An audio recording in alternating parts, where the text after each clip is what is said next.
Hello and welcome into another video, and today's episode is I'm kind of going to be retreading ground here, and this was always a worry. It's not so much that I want to retread ground. Partially my brain is so fucked that I eventually will do a video that I've realised I've actually already recorded, but this one it's more I bring up chronic illness and pain all the fucking time, but this is actually the game that first got me through my first worst horrific pain spell. Basically, as a kid, I used to always get severe headaches anyway.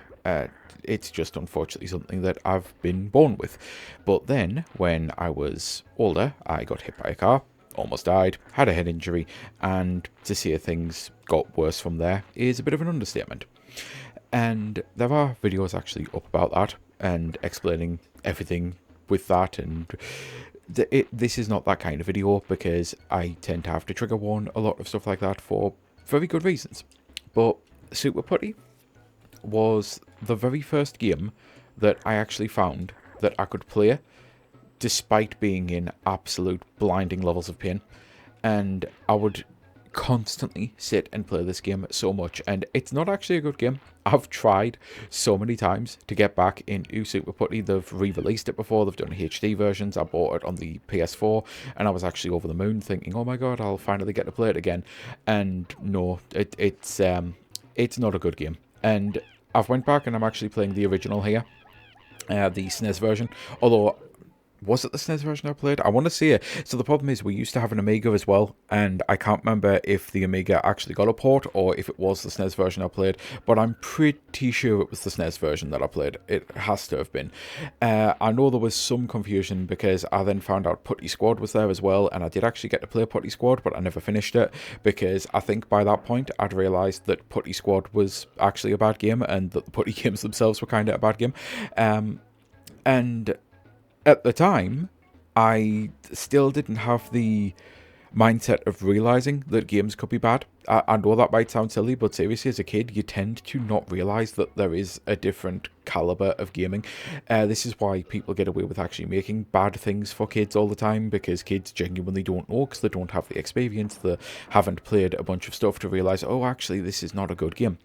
So when I played Putty Squad, I was like, maybe it's just that I can't play this game without severe pain, because I know Super Putty's the one that I used to sit and play over and over and over again when I was in so much pain that I couldn't function or do anything, and I'd just sit there, and I did manage to beat this entire fucking game. I saw levels that most people probably will never see, because most people will probably never want to see them, because again, it's not that good of a game. I'm not saying it's like awful or anything, but everything just feels a little off. The mechanics feel off, the platforming feels off, the how you fight or like defeat enemies, the objectives of what you're actually supposed to do, or is a little weird. It's something that it really was a case of I had nothing else to play, I was in too much pain, and I managed to discover like all of the actual secrets of this game purely because what else was I going to do? Sit in blinding agony with nothing to do. So I would play this. And it's the first game that truly fucking got me through an absolutely horrific pain spell. And this now, like, I've already absorbed one of these, and now I can't, so what the hell am I doing wrong? Like, it's a miracle that I have actually used to beat this game, because I'm sitting here playing it now, and I'm like, I can't even figure out how to beat level 1. Or, hang on, this, to be fair, that might be level 2. I did actually beat level 1. But yeah, it's, although the first thing was a trading mission, can you really call it a, yeah. So yeah, this was the very first game that kind of got me through a really, really bad moment, and I'm grateful for it.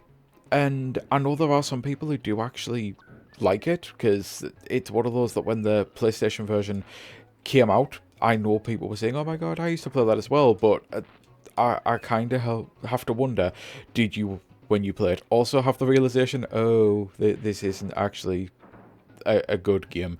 But either way, I'm grateful that it existed, I'm grateful that it got me through a pain spell, and it did actually cause a full-on Putty hyperfixation. I used to buy Putty, because this is the thing, I don't know if this is still a toy that exists, I don't know if this is something that...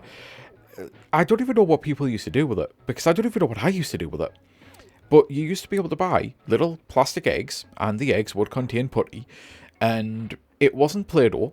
It wasn't even close to Play-Doh. It was putty. It's its own, like, substance.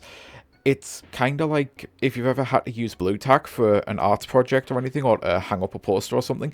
It was kind of like a more silky, smoother version of Blue Tack, and it was just in an egg.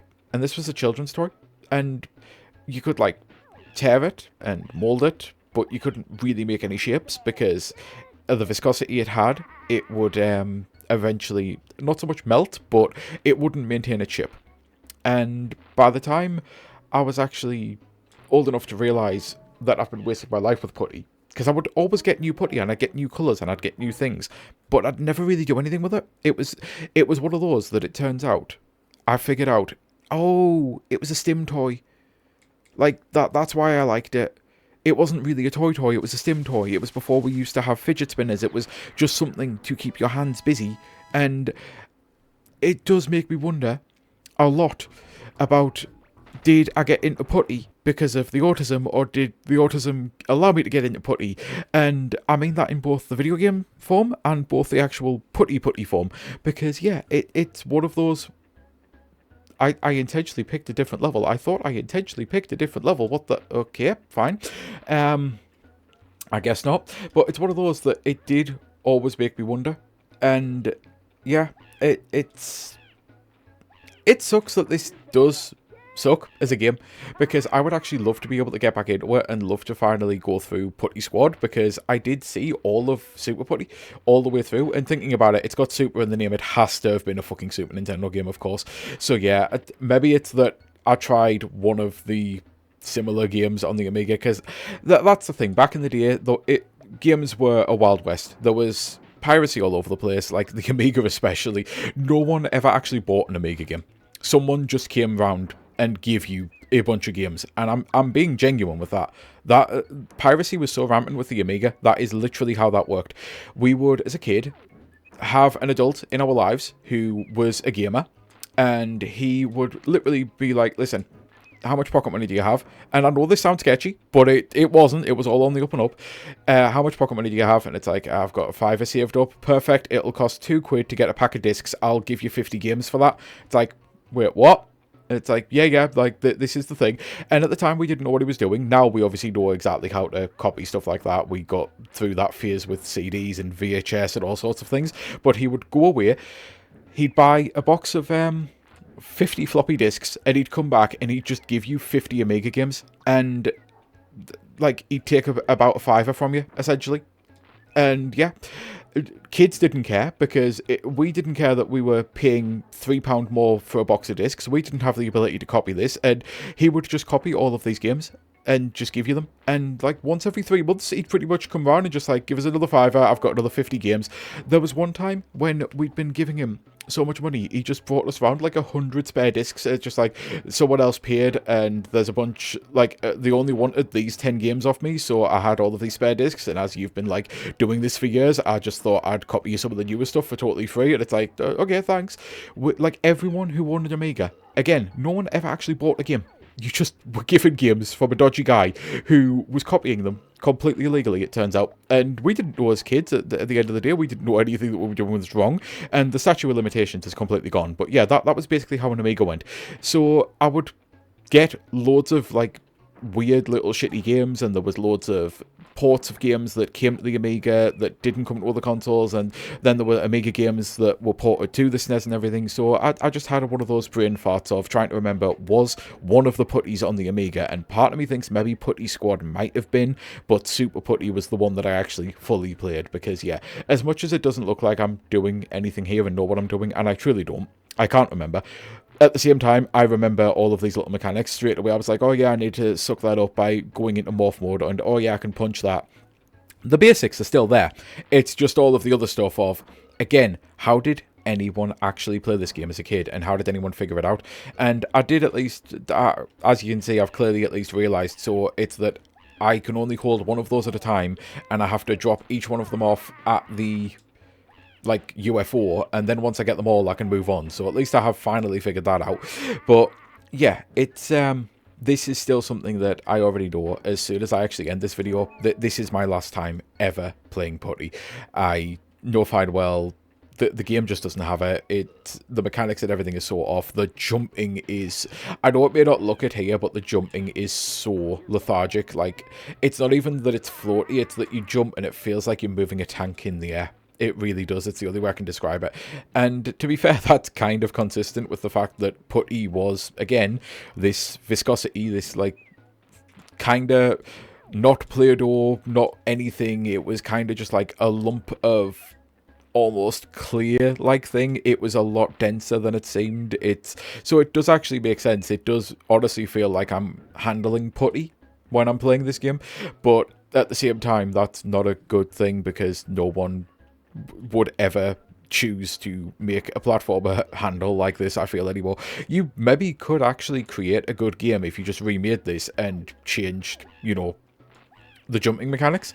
I might actually be able to get into it more then, but now I've had too many hundreds of hours in so many other platforming games where I'm just like, yeah, this is just not a good platformer.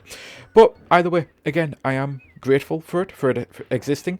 It was a weird game, and like, if you think all of this stuff is just a collection of nonsense, it gets even worse. Like the spaceport levels that I fucking vividly remember as well.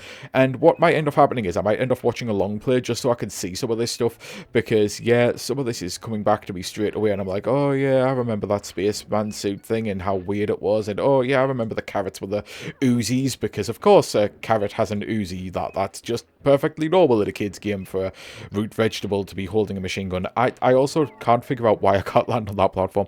But yeah, I'm done now anyway. The video's over, and I don't think it's too bad because I need to stop playing this. This is just not fun at all. But again, I'm grateful for it existing because it really did get me through some horrific pain as a child. It really did. And yeah, with that done, I'm going to say Avid Sky Fellowship. I truly do hope you have a great rest of your day. And yeah, if you're chronically ill, if you suffer through so many things like I do on a daily basis, what are the things that first got you through it? What are the games that managed to get you through a severely awful pain spell? What are the games that you would always be able to manage to do? Because as much as there's a lot of people out there who might be watching this and it's just like, I can't believe you're playing video games with a migraine. When I get a migraine, yeah, when you get a migraine, it's an event for you. Like, I don't mean it to be, like, shitty when I say this. I'm jealous of you. I truly am. When you get a migraine, it's a, oh my god, I had a migraine once in July. This is my day-to-day existence.